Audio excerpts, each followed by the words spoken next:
The demon's blood burned like liquid night. Tanjiro felt it spray across his face as his blade carved through the creature's neck. A perfect water-breathing strike.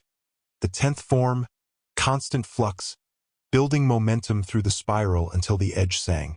The demon's head tumbled, mouth still shrieking curses, and Tanjiro whispered the prayer his sister had taught him before the world broke their family apart. Rest now.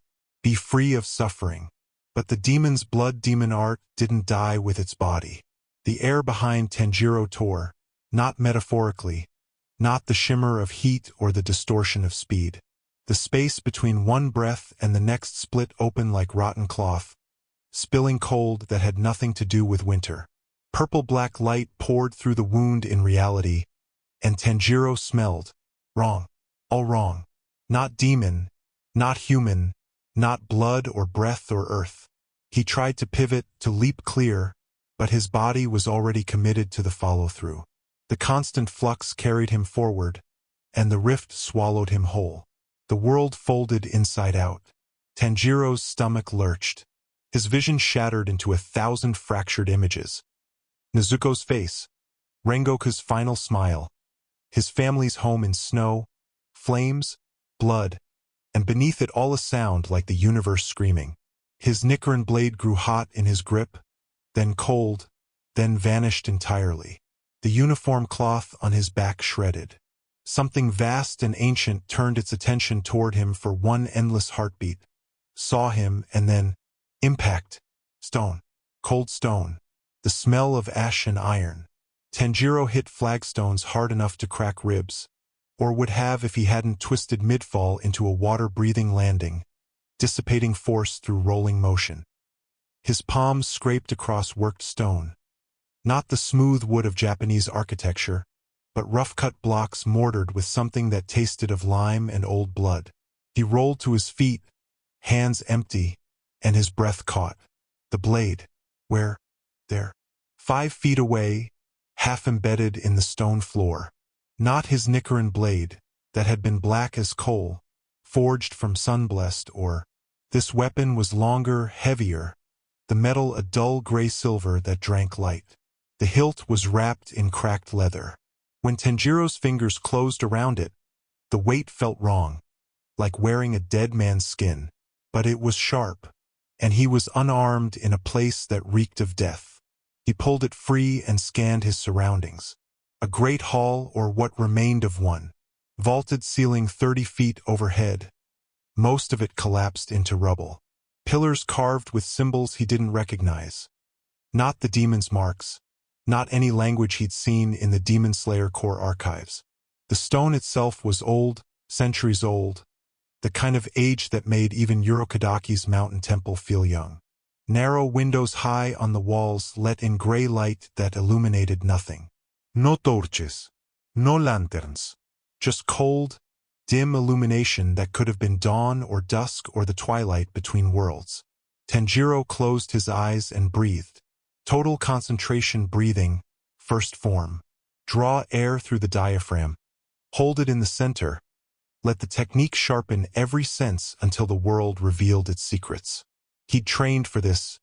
2 years on the mountain, learning to read a forest through scent alone, to track demons across miles, to separate truth from deception by the smell of fierce sweat and rot. The hall smelled of ash, old fires cold for months or years, iron, rust, and dried blood, both recent and ancient, layered like geological strata. Stone dust, and underneath it all, a sickly sweet decay that reminded him of the demon from moments, hours, days, before, but different, colder, less alive, paradoxically, than even the demon's corpse stench. And voices, distant, echoing through passageways he couldn't see, swore it saw something fall. Saw what exactly? A shooting star? We're 60 miles from the Black Gate, certain. Anything that falls from that sky isn't worth investigating. The captain said. The captain isn't here. We are. And I'm not dragging my arse into the lower halls because you saw a light. The language was strange. The consonants too hard. The vowels stretched in unfamiliar patterns. But Tanjiro understood it. Somehow. The same way he'd understood the demon's dying curses. The same impossible fluency that let him read his father's old scrolls despite never studying the archaic script. The rift had done something to him. Changed something.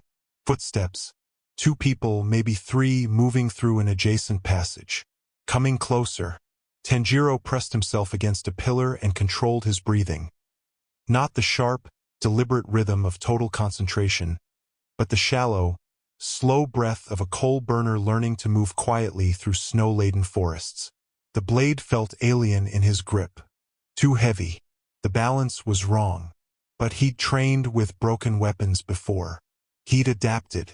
Figure out where you are. Find shelter. Find Nezuko. Find. A shape moved in the doorway. Mannseitst. Humanoid. Wrapped in a tattered gray cloak that might have been green once, before years of weather and blood stained it the color of corpses. The figure moved in a shuffling gait, feet dragging across stone, and the smell hit Tanjiro like a physical blow. Dead. It's dead. Walking but dead. Not a demon. Demons retained the warmth of stolen life, the pulse of consumed blood. This thing was cold, the cold of a body 3 days in the ground, animated by something that wasn't hunger or instinct but pure, malevolent wrongness. Its face was a leather mask stretched over bone, eye sockets empty, jaw hanging slack. It wore armor, rusted mail, cracked leather, and carried a notched sword. Turned toward Tanjiro. No eyes. Nobres. But it saw him.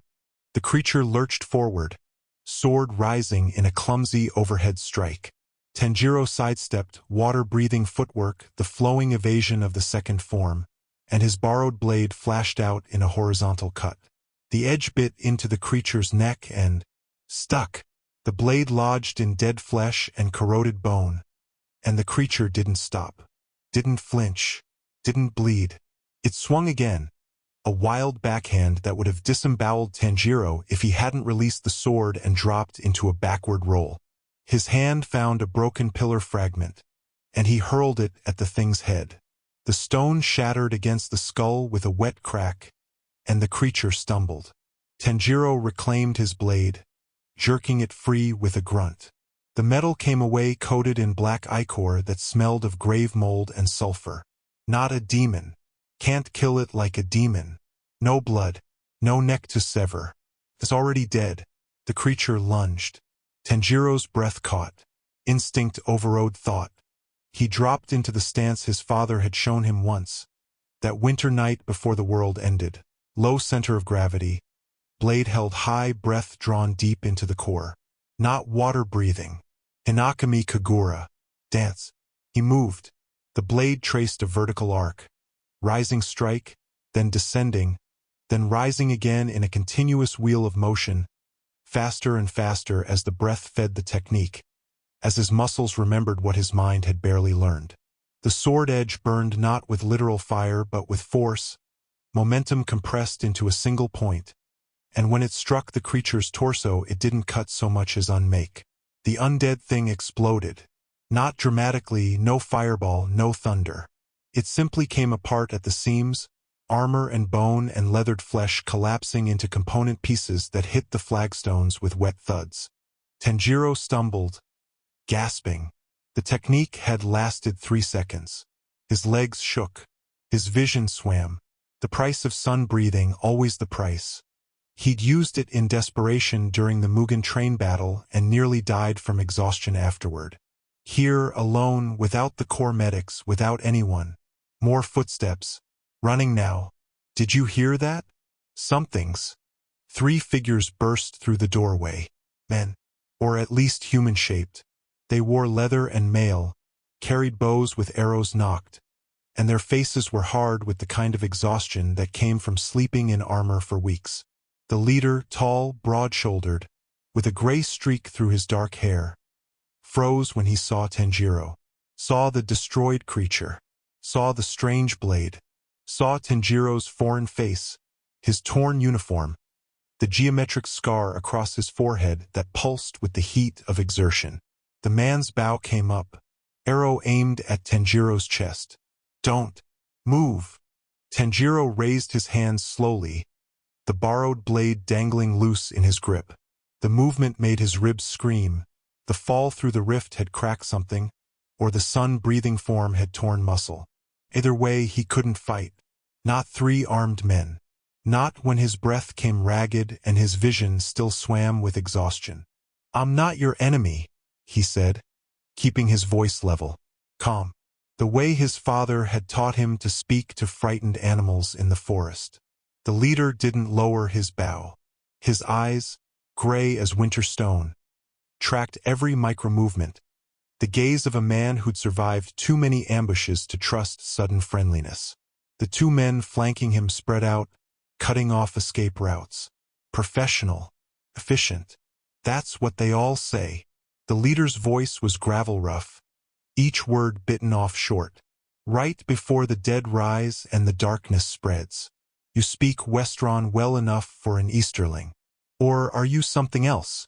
I don't. Tanjiro caught himself. Westron. The word registered as foreign and familiar simultaneously, like tasting a flavor he'd never encountered but somehow recognized. I don't know what that means. I'm not from wherever you think I'm from. Obviously.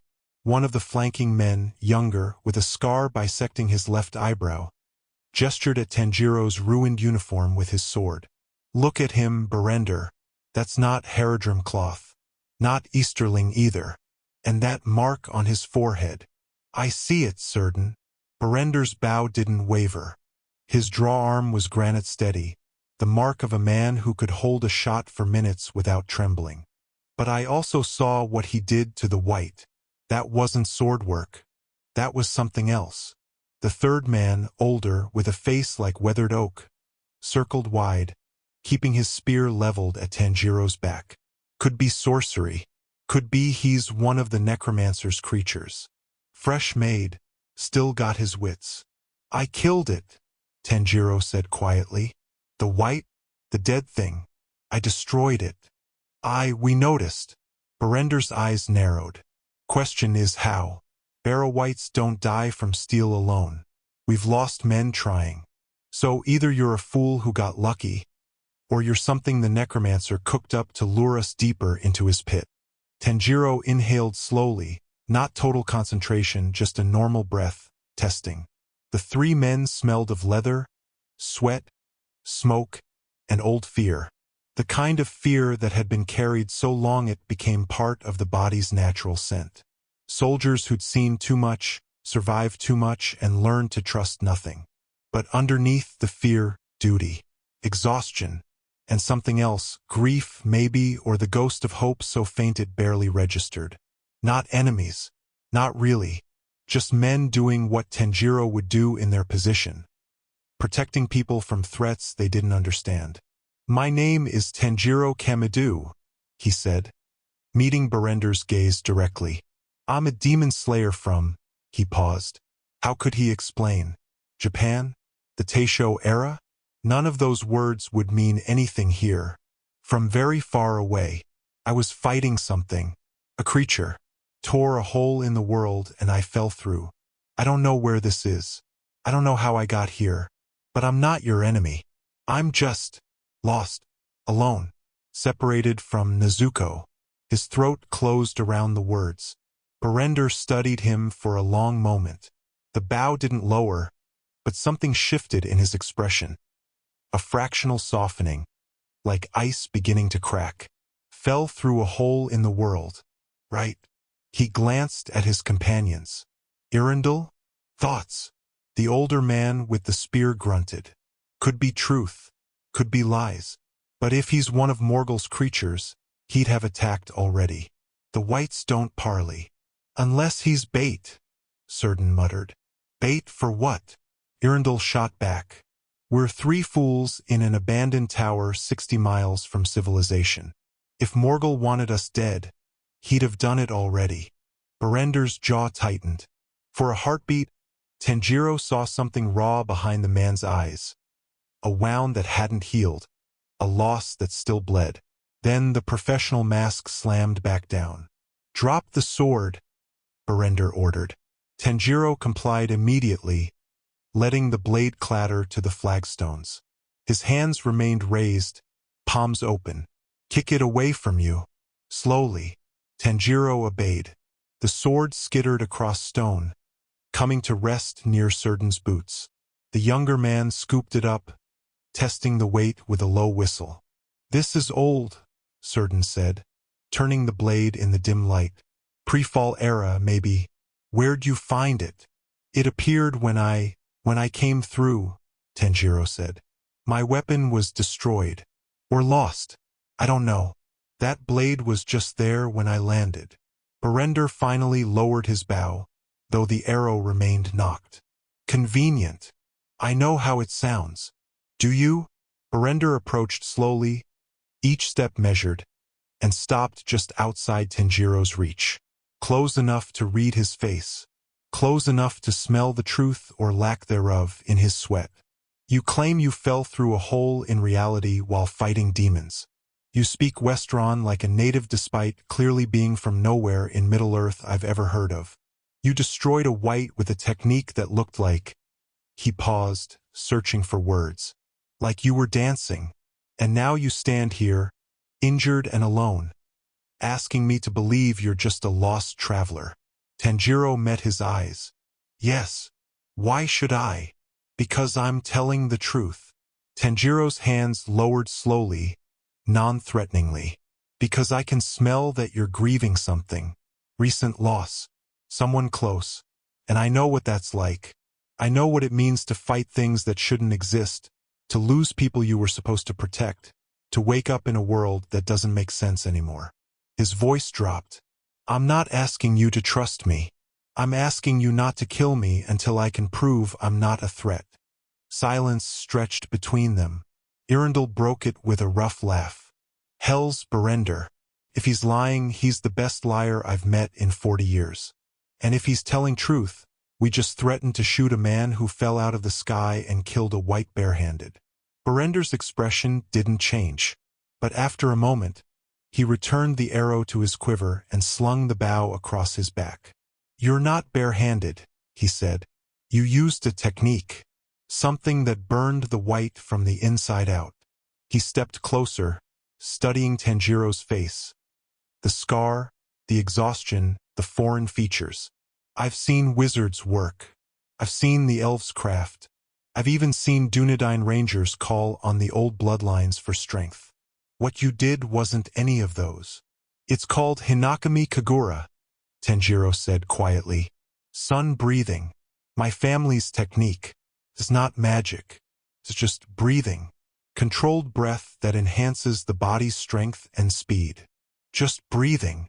Berender's tone was flat, skeptical. "It's more complicated than that. But yes." "Show me." Tanjiro hesitated. "I can't. Not right now. The technique exhausts me. If I use it again without rest, I'll collapse." "Convenient," Surden muttered from behind. "It's the truth," Tanjiro snapped, frustration bleeding through his control. "I nearly died using it on the Mugen train. I barely survived the fight that brought me here. I'm not trying to hide anything. I'm trying not to pass out on your floor and become a liability." The honesty seemed to land. Berender studied him for another long moment, then nodded curtly. "Fine. Then you'll answer questions while we secure the tower." He gestured to his men. "Surden, take point. Irindel, watch our backs. If more wights show up, we fall back to the outer wall and burn this place on our way out." "And him?" Irindel jerked his chin at Tanjiro. "He comes with us." Berender's eyes narrowed. "If he's telling truth, he'll help us survive. If he's lying, we'll know soon enough." He turned to Tanjiro. "Can you walk?" Tanjiro tested his weight. His ribs protested, but held. "Yes." "Then move. Stay between me and Surden. Touch anything without permission and I'll assume hostile intent." "Understood." "Understood." They moved through the ruined hall in a tight formation. Surden ahead with his sword drawn, Tanjiro in the middle with empty hands, Berender just behind with his bow ready, and Irindel bringing up the rear with his spear angled for quick strikes. Professional. Efficient. the kind of coordination that came from surviving together. The passage beyond the hall was narrow, claustrophobic, the ceiling barely 7 feet high. Arrow slits lined the walls at regular intervals, letting in thin streams of gray light. The air grew colder as they descended.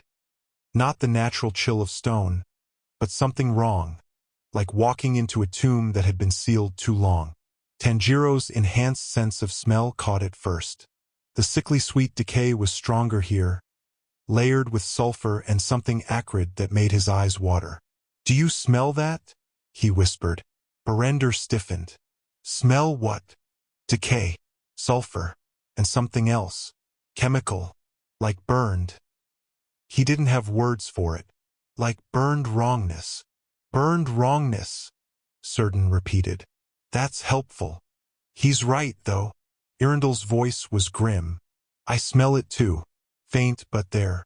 Like the black breath but worse. Alchemical." Barrender raised a fist, silent signal to halt. The group froze. Ahead, the passage opened into another chamber. Larger than the hall, with a vaulted ceiling supported by thick pillars. But the architecture was wrong. The pillars were carved, not decoratively but functionally, covered in symbols that hurt to look at. The same wrongness Tanjiro had felt in the air manifested visibly here, etched into stone. And in the center of the chamber, chained to a pillar by iron manacles, was a man. Still alive. Barely. The man hung from the chains like a broken marionette, head lolled forward, dark hair matted with blood and something thicker. His armor, what remained of it, bore the same gray-green pattern as Barender's, though the leather had been sliced open across the ribs, exposing pale flesh marbled with black veins that spread like frost across glass. Tanjiro smelled death on him.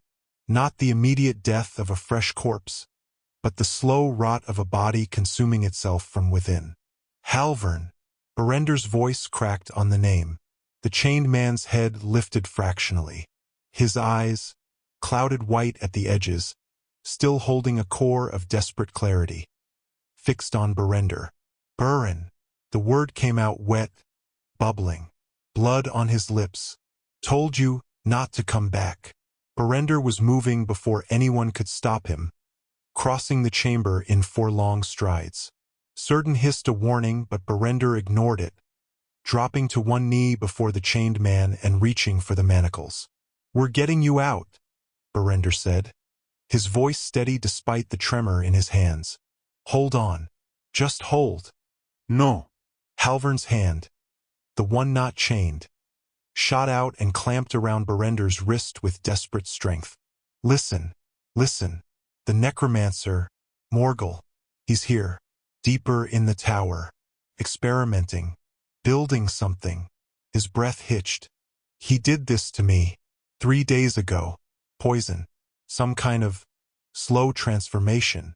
Said he wanted to see how long the soul resists." Tanjiro's stomach twisted. He'd seen demons play with their food before, torturing victims for entertainment. But this was different. Colder. More methodical. "We'll take you back to Minas Tirith," Barrender said, his voice too controlled, each word forced level. "The healers are 6 days' ride away, and I've got hours." Halvern's laugh was a wet rattle. "Look at me, Burin. Really look." Barrender looked. The black veins had spread since they'd started talking. They crawled up Halvern's neck now, threading toward his jaw. His eyes, the whites weren't just clouded anymore. They were spreading, consuming the iris. And his breath, when it came, carried the same cold wrongness as the whites. "He's turning," Irindal said quietly from the passage entrance. Not accusatory, just fact. "I know." Halvern's gaze found Tanjiro, fixing on him with sudden intensity. "Who's that?" "New recruit." "Stranger," Barrender said shortly. "Fell through the ceiling. Killed a white." "Lucky." Halvern's attention didn't waver. "You, come here." Tanjiro glanced at Barrender, who nodded curtly. Tanjiro approached slowly, his enhanced senses cataloging every detail. The spread of corruption, the failing pulse, the smell of a soul fighting its own flesh. Halvern studied him in turn, eyes narrowing despite the growing cataracts. "You're not from here," Halvern said. Statement, not question. "No." "Good. Then you don't know the rules yet. Don't have the weight of them." He coughed, black phlegm speckling his lips. "Burin, my friend, my brother, you know what needs to happen." "No." Berender's hand was on his sword hilt. "We take you back. We find a way." "There is no way." Halvern's voice sharpened, gaining terrible clarity. "I've been conscious for 3 days, watching it spread, feeling it eat through me. Morghael told me everything. Once the poison reaches the heart, I'll rise, like the others, but worse." His milky eyes found Berender's. "Because I'll remember, for a little while.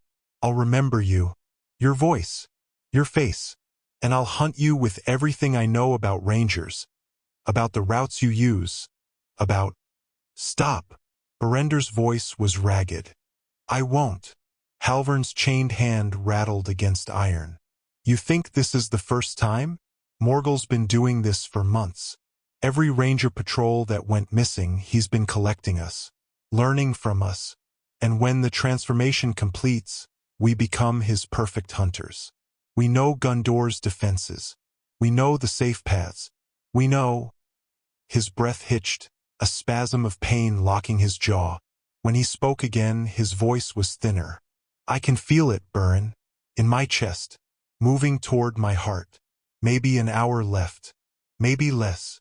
Tanjiro watched Berender's face fracture. The professional mask cracked, and underneath was raw grief, old grief barely healed, torn open fresh. This wasn't the first loss. Wouldn't be the last. But it was this loss, this man, and the weight of accumulated pain made the moment unbearable. "I know that look. I wore it when I found my family. There has to be another way," Berender said, but the words were hollow. He already knew the answer.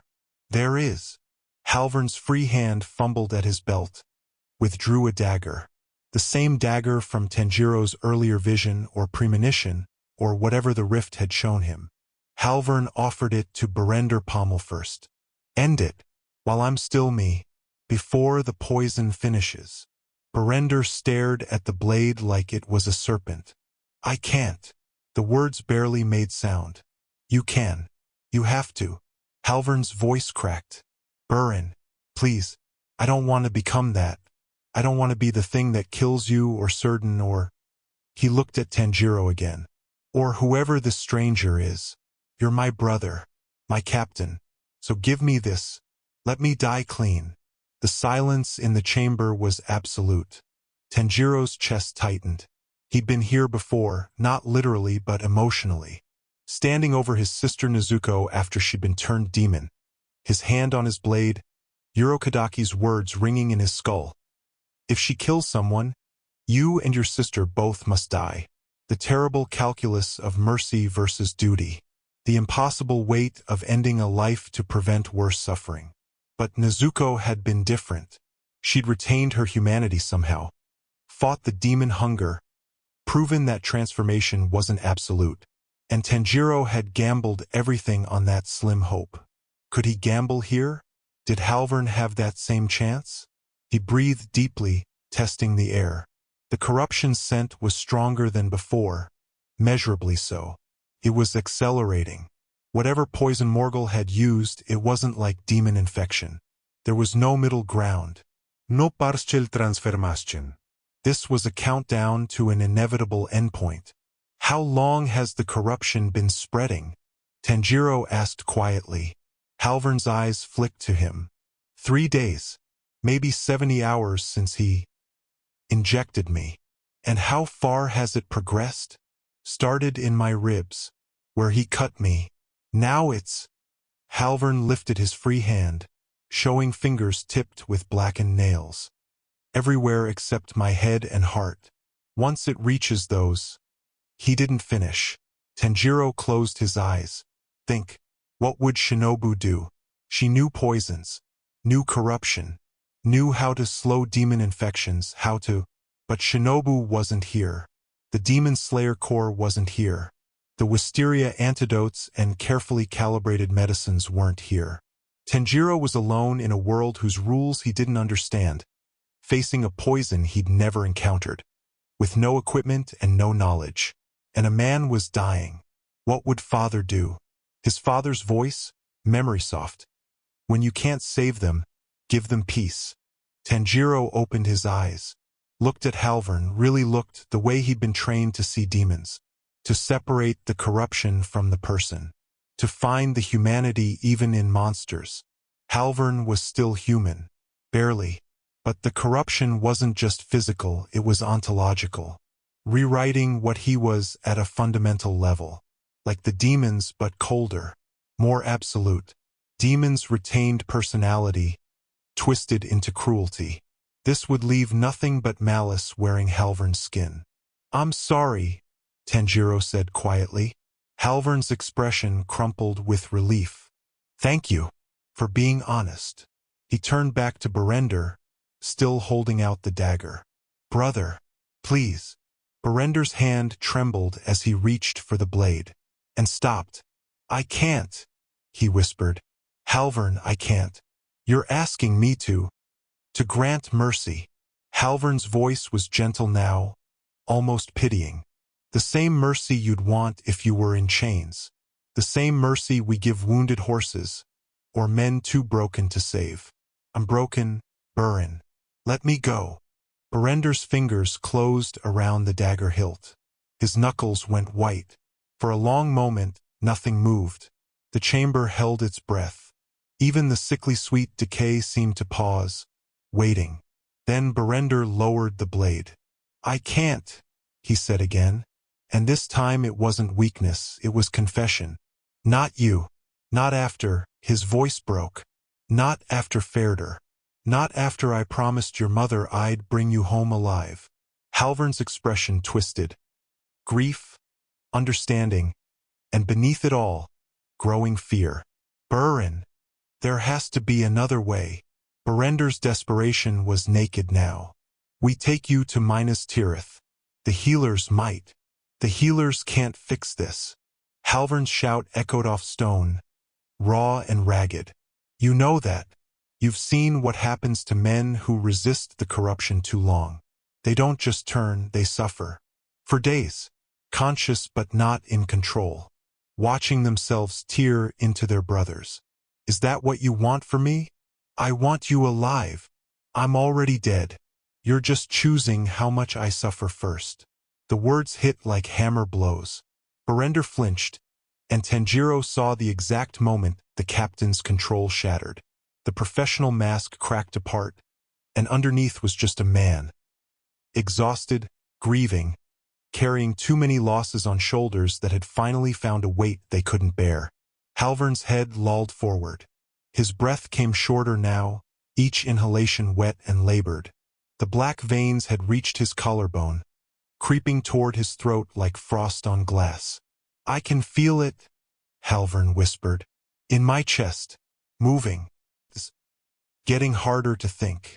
Harder to remember why I'm fighting it." His clouded eyes found Tanjiro. "You, stranger. You said you kill demons. Things that shouldn't exist." "Yes," Tanjiro said quietly. "Then you understand mercy. Real mercy.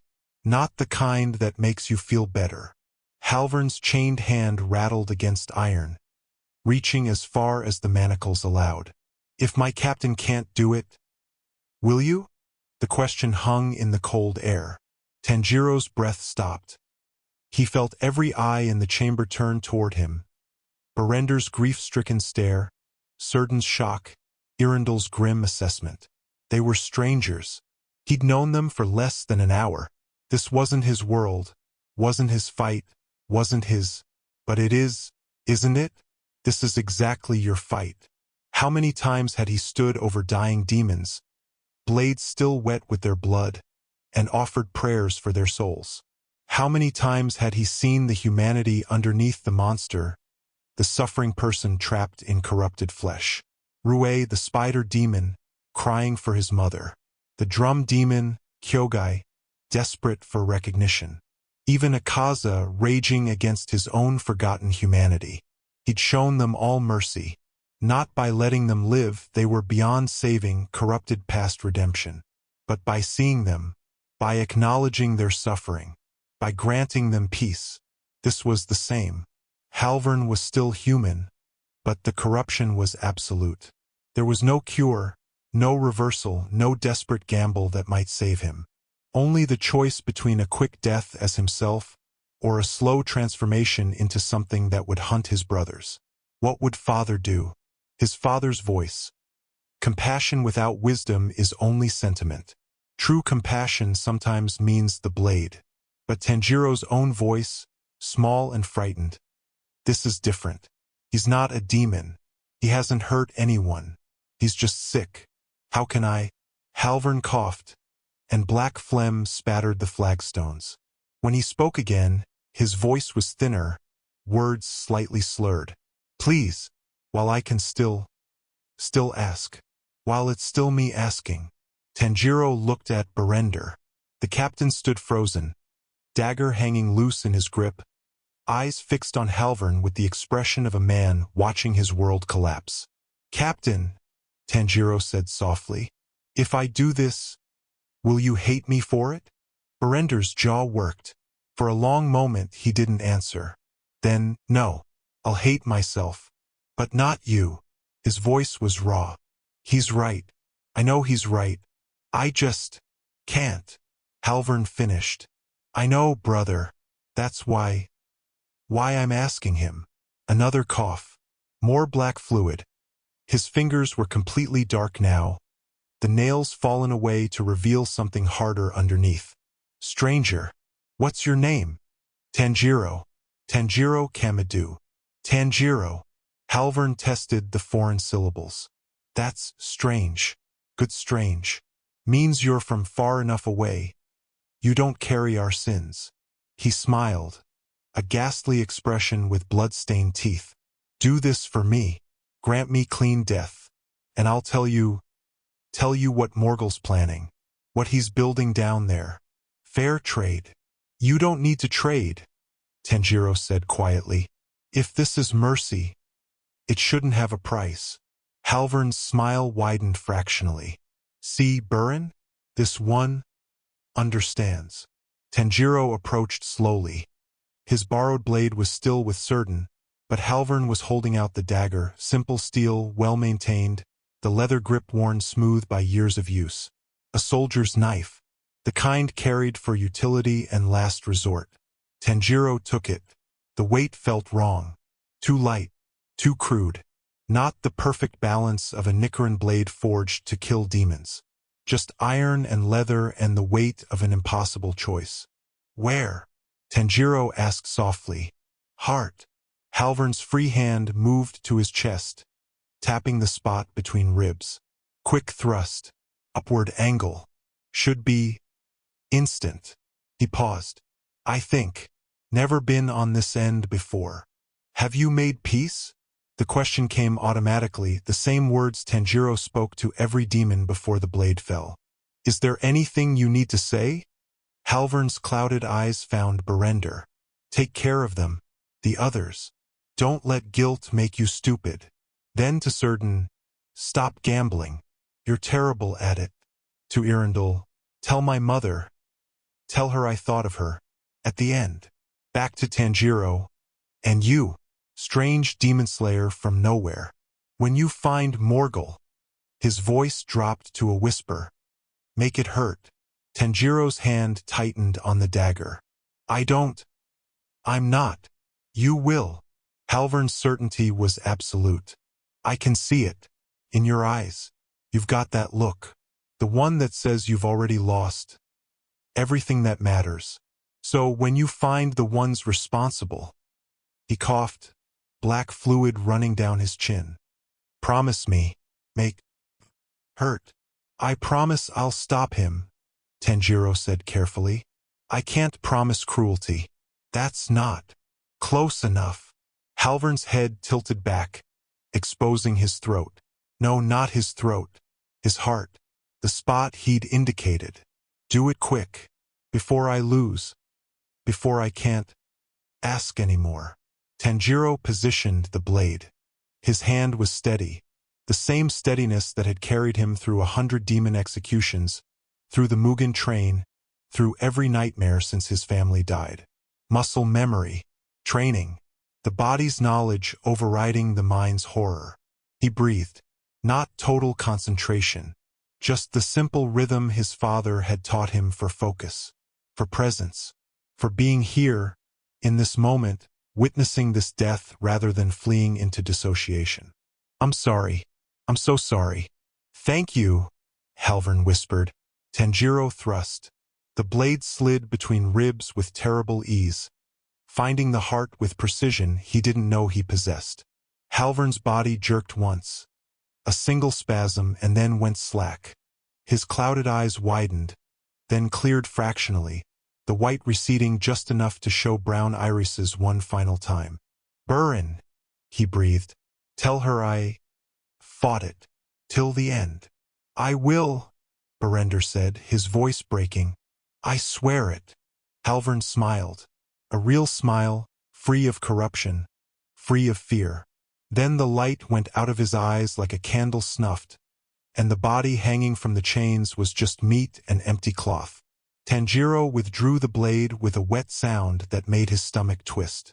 Blood, still red, not yet corrupted, ran down the steel and dripped onto flagstones already stained dark with older violence. He stood there, blade in hand, and felt the weight of what he'd done settle into his bones. Not a demon. Person. I just killed a person. His hands began to shake. You did right. Erendel's voice, gruff and certain, cut through the spiral. Better a quick end than what he'd have become. Doesn't make it easier, Certain muttered. No, but it makes it right. Berender approached Halvern's body, reached up, and gently closed the staring eyes. His hand lingered on his friend's face, a moment of private grief, then fell away. When he turned to Tanjiro, his expression was unreadable. Thank you for having the strength I lacked. It's not strength, Tanjiro said quietly. It's just what had to be done. That's what strength is. Doing what must be done, even when it destroys you. Berender's jaw tightened. Halvern said he'd tell you about Morghael's plans. Did you hear? Tanjiro shook his head. He died before. A sound echoed through the chamber. Slow, deliberate clapping. All four men spun toward the passage. Not the entrance they'd used, but a second doorway on the opposite wall, half hidden in shadow. A figure stood there, wrapped in black robes that seemed to drink the dim light. Pale hands emerged from the sleeves, still clapping with mocking precision. Beautifully done, the figure said, voice soft and cultured and completely devoid of warmth. The mercy kill, the noble sacrifice, the touching final words. I couldn't have scripted it better myself. The figure stepped into the light. Tanjiro's enhanced senses screamed. The smell hit him like a physical blow. Not rot, not death, but absence. An emptiness where scent should be, like a hole in reality. And underneath it, buried deep, the faintest trace of sulfur and burned bone and something older than stone. The man was tall, gaunt to the point of emaciation, with skin so pale it seemed translucent. His face was sharp-featured and ageless. Not young, not old, just preserved, like a corpse that had been carefully maintained against decay. Dark hair hung lank to his shoulders. And his eyes were wrong. The scara wasn't white but faintly yellow, and the pupils were too large, too dark, drinking in light without reflecting it. Morghael, Berender breathed, and his bow was already in hand, arrow nocked. The necromancer smiled. It was the expression of a man examining interesting insects. Captain Berender, son of Thoronor. You're persistent, I'll grant you that. Most men would have fled after losing half their patrol. His gaze shifted to Tanjiro, and the smile widened. But you've brought me something wonderful. Something I've never seen before. He raised one pale hand, and the shadows in the chamber deepened. Tell me, strange one, what are you? Berender's arrow flew. The shot was perfect, released at full draw, aimed at Morghael's throat, the kind of kill shot that came from decades of survival in hostile territory. The arrow blurred through the air, a streak of wood and iron and lethal intent. It stopped 3 feet from Morghael's neck. Just stopped, hanging suspended in midair like a fly in amber. The necromancer hadn't moved, hadn't gestured. The arrow simply ceased to exist as a threat, frozen in space by nothing visible. Morghael examined it with mild interest. Gondorian warhead. Good steel. Prupe fletching. Sufficient draw weight to punch through mail. He flicked his finger, and the arrow reversed course, not flying back, but sliding through the air like a piece on a game board. It came to rest in his palm, point first, and he studied it like a scholar examining a curious specimen. But ultimately mundane. No blessing. No craft. Just a stick with a sharp end. Berender was already knocking another arrow. Círdan and Irindel fanned out, encircling the necromancer from different angles, weapons raised. Professional. Coordinated. The kind of instinctive teamwork that saved lives. Tanjiro's hand tightened on Halvern's dagger. The blade felt pathetic now, a toy knife against something that could stop arrows with thought alone. His enhanced senses catalogued everything. Morghael's unnatural stillness, no breath, no pulse, no micro-movements of living flesh. The spreading cold that radiated from him like frost. The way shadows seemed to lean toward him as though obeying some gravitational law. And underneath it all, that smell. Not rot. Not decay. Absence. Like standing at the edge of a void. I asked you a question, Morghael said, his yellow eyes fixed on Tanjiro. It's rude not to answer. What are you? You're not Dunedain, the blood would sing differently. Not elvish, no luminance. Not dwarvish, wrong proportions. You smell of mortality and youth, but there's something else layered underneath. Foreign. Displaced. His head tilted, bird-like. You don't belong here, do you? Neither do you, Tanjiro said, keeping his voice steady. This is Gondor's tower. You're the invader. Morghael's laugh was a dry rustle. Gondor abandoned this tower, evacuated like cowards when my experiments grew too visible. They left it to me like a gift. He gestured at the carved pillars, the symbols etched into stone. I've made good use of it. The wards here are old. Pre-fall era. Someone built this place to contain things. Perfect for my work. Your work. Berender's voice was ice. You mean torturing rangers, turning them into wights. Evolving them, Morghael corrected. Transforming base flesh into something more durable, more useful. The wights are crude, mindless automation, barely worth the effort. But the slow conversion. His gaze drifted to Halvern's corpse, still hanging from the chains. That produces something interesting. A soul that fights the transformation, stretching the process over days, creates stronger vessels. Your friend there lasted longer than most. 70 hours of conscious resistance. Admirable. Tanjiro felt rage kindle in his chest. Hot and immediate. The same fury that had driven him to attack Musen barehanded when the Demon King mocked his family's deaths. But he forced it down, breathing through it, letting the anger settle into cold focus. Don't let him bait you. He wants you emotional, reckless. Why? Tanjiro asked. What's the purpose? Building wights, experimenting on prisoners. Why? Morghael's smile returned. Curiosity. The necromantic arts are remarkably limited in this age. The old masters took their secrets to their graves, and Sauron hoards what remains. I'm forced to improvise, rediscover. But every failure teaches, and every success. He gestured at the chamber around them, at symbols that hurt to perceive directly. Brings me closer to understanding the fundamental mechanisms. Death isn't an ending. It's a transition, and transitions can be controlled, reversed, exploited. You're insane, Certain spat. I'm pragmatic. Morghael's tone didn't change. The world is dying.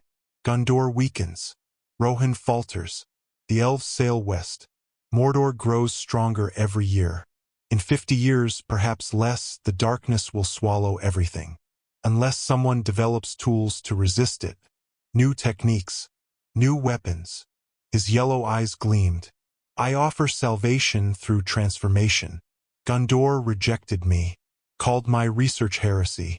So I came here to continue my work without interference. Salvation, Berender said flatly. You tortured my men. I elevated them, gave them purpose beyond dying in forgotten skirmishes against orc patrols. Morghael's voice held genuine confusion, as though he couldn't understand the objection. Your friend Halvern will serve Gondor far better as a wight than he ever did as a frightened ranger. No pain, no fear, no doubt, just perfect service. He's dead, Tanjiro said, his voice low and dangerous. You murdered him, slowly, for an experiment. I liberated him from the burden of consciousness. Morghael took a step forward. The shadows moved with him, stretching longer than they should. But you're different. You killed him with compassion. I watched, felt the intention behind the blade. You weren't executing an enemy. You were granting mercy to someone you'd just met. His head tilted further, the motion unsettling in its fluidity. That's fascinating. Most men wouldn't have the stomach. Berender certainly didn't. But you, young, foreign, clearly exhausted. You performed the act without hesitation. Why? Because it was right, Tanjiro said simply. Right? Morghael savored the word. A moral absolute. How quaint. And what makes you the arbiter of right? Your age? Your experience? His gaze sharpened. Or is it the power I sense coiled inside you? That strange, flameless heat that burned the white from within. Tanjiro said nothing. His mind raced, cataloging options. The dagger in his hand was useless against someone who could stop arrows mid-flight. His breathing techniques required space, timing, and most critically, a target that could be cut. If Morghael had the same kind of intangibility as some demons, if physical attacks simply phased through him, then water breathing would accomplish nothing. But sun breathing, the memory surfaced unbidden. Fighting the spider demon, Rue, whose threads were harder than steel. Normal blades had shattered against them. But Hinakami Kagura, properly executed, had cut through the impossible threads like they were silk. Not because of sharpness, but because of principle. Sun breathing didn't just enhance the body. It channeled something deeper. Something that made demons fear it on an instinctive level. Would it work here? Against necromancy instead of demonic power?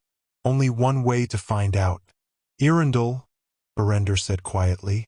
His bow still trained on Morghael. Fall back. Get word to Pelargir. Tell them.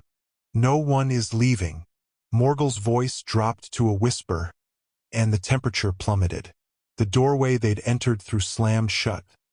Not with physical force, but with a sound like reality sealing.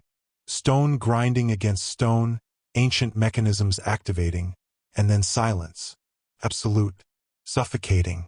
The shadows in the chamber thickened. From the darkness around the pillars, shapes began to emerge. Mannseitst. Humanoid. Moving with the shambling gait Tanjiro now recognized. Whites. 6 of them. 8. A dozen. More pouring from passages he hadn't seen. From alcoves hidden in shadow. From spaces that shouldn't fit so many bodies. They wore the remnants of Gondorian armor. Rangers, all of them. Halvern's brothers in arms. Transformed and enslaved. I've been collecting, Morghael said pleasantly. The Rangers are so predictable. They search for their lost comrades, and in searching, they join them. A beautiful cycle. Self-sustaining. He raised one pale hand, and the whites stopped their advance. forming a loose circle around the living men. Now, let's discuss terms. You're trapped. Your weapons are inadequate. Your numbers are insufficient. But I'm not unreasonable. I'll offer you the same choice I offered Halvern.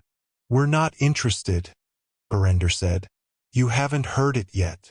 Morghael's smile was patient. Serve willingly, and I'll make the transformation quick, painless. You'll retain more of your faculties than the ones who resisted. You might even keep your memories, your skills, your tactical knowledge. Valuable assets for my work. Or, his gesture encompassed the waiting wights. Resist and I'll let them take you, piece by piece, slowly. And when you rise, you'll be crude, mindless, useful only as fodder. Third option, Certain said, his voice shaking but determined. We kill you. With what? Arrows I can stop? Swords I can avoid? Your captain already tried the direct approach. Morghael's yellow eyes gleamed. But I'll admit, I'm curious about your strange companion. The one who doesn't belong. The one who smells of elsewhere. His attention fixed fully on Tanjiro now, and the weight of it was like being studied by something vast and patient. Show me this compassion that lets you kill without hesitation. Show me the technique that burned my white. Tanjiro met his gaze, felt the necromancer's attention like pressure against his skull, probing, searching for weakness. And underneath the immediate threat, Tanjiro recognized something terribly familiar. He's like Musen, not in power, in approach, treating people like experimental material. No malice, no hatred, just absence of empathy, scientific cruelty. You want to see? Tanjiro said quietly. Ido. Then I'll show you. Tanjiro shifted his stance. Subtle, deceptive, the preparatory movement for sun breathing. His breath deepened, slowed.